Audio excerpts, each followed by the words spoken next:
Hey guys, मेरा नाम है प्रतीक और आप देख रहे हैं टेक एस। और आज की इस वीडियो में हम बात करने वाले हैं एक बहुत ही ज़्यादा ट्रेंडिंग टॉपिक के बारे में, जो कि है पबजी। और पबजी आजकल बहुत ज़्यादा चल रहा है, सो मैंने सोचा कि कुछ अलग ट्राई करते हैं एंड अभी कुछ अलग अपलोड करके देखते हैं और अपना हाथ इसमें आजमाते हैं। सो आज हम बात करने वाले हैं कि हम अपना केडी रेशियो कैसे इंक्रीज़ कर सकते हैं। मैंने बहुत सारे वीडियोस देखे यार कि पबजी में अपना केडी रेशियो कैसे इंक्रीज़ कर सकते हैं, लेकिन मैं जिन लोगों की केडी देख रहा था उन लोगों की खुद की केडी 3 से 4 थी, तो मेरा इतनी केडी से काम नहीं बनने वाला था। और तो फिर मैंने क्या किया कि मैंने खुद के कुछ टैक्टिक्स अपनाए एंड अभी जो है मेरा क्राउन पर जो केडी था वो था अराउंड 8 एंड एस पर आने के बाद मेरा केडी अराउंड 6 हो गया है, क्योंकि एस में जो बंदे आते हैं वो बहुत ज़्यादा तगड़े होते हैं। सो इसलिए अपना केडी आ गया टपक के 6 पे। लेकिन फिर भी इतना चलेगा तो मैं इतना ज़रूर बता सकता हूँ कि आप अपनी केडी 6 तक कैसे ले जा सकते हैं। सो अगर सबसे पहले बात कर लेते हैं कि केडी क्या होती है। केडी का मतलब होता है किल्स पर डेथ रेशियो। तो सबसे पहले इसे सिंपल वर्ड में समझते हैं कि आप अपनी एक डेथ पर कितने ज़्यादा किल्स ले रहे हैं। फॉर एग्ज़ाम्पल मान लेते हैं कि मैं एक गेम खेल रहा हूँ और उसमें मैंने चिकन डिनर लिया और उसमें मैंने 5 किल्स किए, लेकिन मैं उस गेम में मरा नहीं, सो मेरी डेथ काउंट नहीं हुई। लेकिन मैं जो सेकंड गेम खेल रहा हूँ उसमें भी मैंने 5 किल लिए पर मैं मर गया, सो मेरी डेथ हुई 1 एंड मेरे टोटल किल्स हुए 10, तो मेरा केडी हुआ 10 का। सो अगर आप स्क्वाड में खेल रहे हो और आप मर जाते हो और आपके जो बाकी 3 टीममेट्स हैं वो चिकन डिनर ले जाते हैं, लेकिन फिर भी आपका केडी इंक्रीज़ नहीं होगा, तो ये आपके स्टैट्स से तो बिल्कुल ही अलग चलती है। सो सिंपली सबसे पहले बात करते हैं कि आपको केडी इंक्रीज़ करने के लिए क्या करना होगा।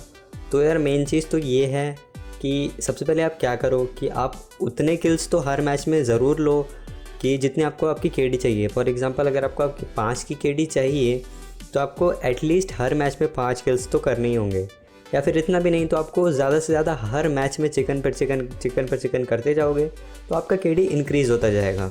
लेकिन फिर यही बात आती है ना कि आप तो कहोगे यही तो पूछने आए हैं कि केडी कैसे इंक्रीज़ करें। सो गाइस, सबसे पहले तो आपको अपना प्लेइंग मोड चेक करना पड़ेगा कि आप किस तरह से खेलते हो। फॉर एग्जांपल मेनली 2 टाइप के मोड होते हैं, एक होता है अटैक और एक होता है डिफेंस।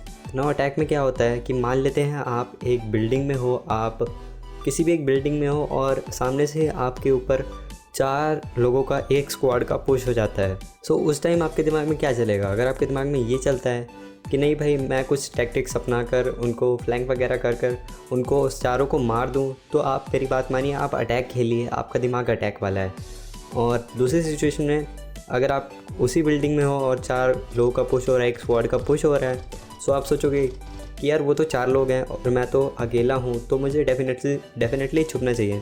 तो मेरी मानिए कि आप डिफेंस मोड खेलिए। सो गाइस, मैं तो ज़्यादातर खेलता हूँ अटैक में और मुझे डिफेंस के बारे में इतना नहीं पता है, लेकिन फिर मैं आपको कुछ टिप डिफेंस की पहले दे देता हूँ। तो डिफेंस में आपको क्या करना है कि आपको ज़्यादा से ज़्यादा मतलब कैंपिंग तो नहीं करनी है, बट अपनी जगह स्विच करते रहना है। एंड लास्ट सर्कल में आपको बहुत ज़्यादा हीलिंग्स रखनी पड़ेगी अपने पास एंड एमोज वगैरह रखनी पड़ेंगी। तो लास्ट सर्कल में जो किल्स एक्वायर करना बहुत ज़्यादा ईजी हो जाएगा, जिसकी वजह से आप चिकन तो ले जाओगे बट जो आपका केडी रेशियो इतना जल्दी इंक्रीज़ नहीं होगा। सो अटैक की बात कर लेते हैं, जो ज़्यादातर मैं खेलता हूँ। सो मान लेते हैं कि आप स्क्वाड में अपनी केडी इंक्रीज़ कर रहे हो। सो सबसे पहले तो आपके पास एक अच्छी स्क्वाड होनी चाहिए, आपके टैक्टिक्स अच्छे होने चाहिए और आपको रशिंग वगैरह आनी चाहिए। सो अगर आपकी एक स्क्वाड अच्छी है और एस लेवल में बात करें तो बहुत सारे स्क्वाड बहुत ही ज़्यादा अच्छे, बहुत ज़्यादा तगड़े बंदे आ गए हैं, उनके पास फ़ोन अच्छा है, उनके स्किल्स बहुत तगड़े हैं। सो इस चीज़ में आपका कंपटीशन बहुत बढ़ जाता है। इसलिए आपको क्या करना है कि आपकी जो स्क्वाड है वो बहुत ज़्यादा अच्छी होनी चाहिए एंड आपके जो टैक्टिक्स हैं, आप जैसे पुश कर रहे हो और जैसे आप पे पुश हो रहा है तो आप उसे कैसे देख रहे हो, आप कैसे चीज़ों को समझ कर पुश कर रहे हो, ये सब बहुत ज़्यादा मैटर करता है। एंड नेक्स्ट चीज़ है वो है रशिंग। अब ये भी मैटर करता है कि आपकी स्क्वाड रश कैसे कर रही है। सो सबसे पहले अगर आप रश कर रहे हो तो आपको क्या करना है, आपको आसपास की जो सिचुएशन है वो समझना है कि बिल्डिंग में कितने ज़्यादा बंदे हैं और उनके पास कौन सी गन्स हैं और उनकी पोजीशन क्या है। अगर आप ये सब बिना देखे ही पुश कर देते हो तो यार आपकी केडी इंक्रीज़ नहीं होने वाली, बिकॉज अगर आपको पता ही नहीं है वो बंदे कहाँ हैं तो आप कहाँ उनको बिल्डिंग में ढूंढते फिरोगे। हो सकता है आप सामने देख रहे हो और बंदा आपको पीछे से मार दे और आपका कट जाए। सो इसीलिए आपको अच्छे से रशिंग आनी चाहिए अगर आप अटैक मोड पर खेल रहे हो। रशिंग के साथ एक और चीज़ है जो कि स्नाइपिंग और ड्राइविंग। सो फॉर एग्ज़ाम्पल हम किसी बिल्डिंग पर पुश कर रहे हैं, वहाँ पर 4 बंदे हैं, तो हमारे कुछ स्नाइपर्स होते हैं जो कि पीछे से स्नाइप देते रहते हैं एंड 1-2 नॉक कर दे तो हम धीरे से वहाँ पर पुश कर सकते हैं। एंड एक ड्राइवर ऐसा होना चाहिए जिसको अच्छे से ड्राइविंग आती हो, उसे कहाँ रोकना है उसे पता हो, और रुइंस जैसी जगह जो कि बहुत ज़्यादा अजीब सी जगह है, वहाँ पर कैसे गाड़ी चलानी है एंड उसका माइंडसेट कैसा है। तो ये सब आपका अच्छा होना चाहिए, तभी जाकर आप अच्छे से केडी इंक्रीज़ कर पाओगे। और आपके ड्राइवर को ये सब भी आना चाहिए कि उसे कहीं फंसना नहीं है और कहीं बिना मतलब के रोकना नहीं है। जहाँ भी आप पर फायरिंग हो रही हो वो पहले कवर में जाए फिर रुके, ये सब बहुत ज़्यादा मैटर करता है। एंड नेक्स्ट चीज़ है वो है सप्लाइज़। सो गाइस सप्लाइज़ के लिए हम एक एग्जांपल समझते हैं। तो मान लेते हैं कि मैं एक मैच खेल रहा हूँ जिसके लिए मैंने M416 गन उठाई हुई है, लेकिन मैंने उसके 300 से 400 बुलेट्स उठाए हुए हैं। अब 300 से 400 बुलेट्स कभी भी काम में नहीं आते हैं। फॉर एग्ज़ाम्पल आप लास्ट जोन में हो और आपके बैग में 300 से 400 बुलेट्स हैं, लेकिन आपके पास हीलिंग्स नहीं है, तो आप उन बुलेट्स का क्या करोगे यार? 2-3 बंदे 300-400 बुलेट्स बहुत ज़्यादा हैं। सो मेरी मानिए तो हर गन के लिए एटलीस्ट 180 बुलेट्स ही मैक्स हैं, और अगर आपके पास कोई स्नाइपर है तो उसके लिए 50 से 60 बुलेट्स मैक्स हैं। और कोशिश कीजिए कि आप जो भी गन चला रहे हैं उसकी दोनों गन्स एक ही बुलेट पर चलती हों, जिसकी वजह से आपका बैग बहुत खाली रहेगा। और उस खाली जगह को ऐसे खाली नहीं छोड़ना है, वहाँ पर आपको सप्लाईज़ उठानी है, healings, medikits, energy drinks, bandages and painkillers, ये सब आपको उठाने हैं। And next and last thing है वो है वेस्ट डैमेज। सो सबसे पहले मैं आपको जो लेवल 1 की वेस्ट होती है उसकी पावर होती है 200, लेवल 2 की 220, लेवल 3 की 250। सो मान लेते हैं अपने ड्रॉप में से लेवल 250 मतलब एक थर्ड लेवल की जो वेस्ट उठाई, लेवल 3 की वेस्ट उठाई है एंड उसकी पावर 250 है, एंड आप पर पुश हुआ है, लेकिन फिर भी आप बच गए हैं, आपने उन बंदों को मार दिया है, लेकिन आपकी जो वेस्ट है वो अब डैमेज हो गई है। और डैमेज होने के बाद उसकी जो पावर बचती है वो सिर्फ बचती है 180। तो इसके कंपैरिजन में आपकी लेवल 1 की वेस्ट ही बहुत ज़्यादा अच्छी रहने वाली है।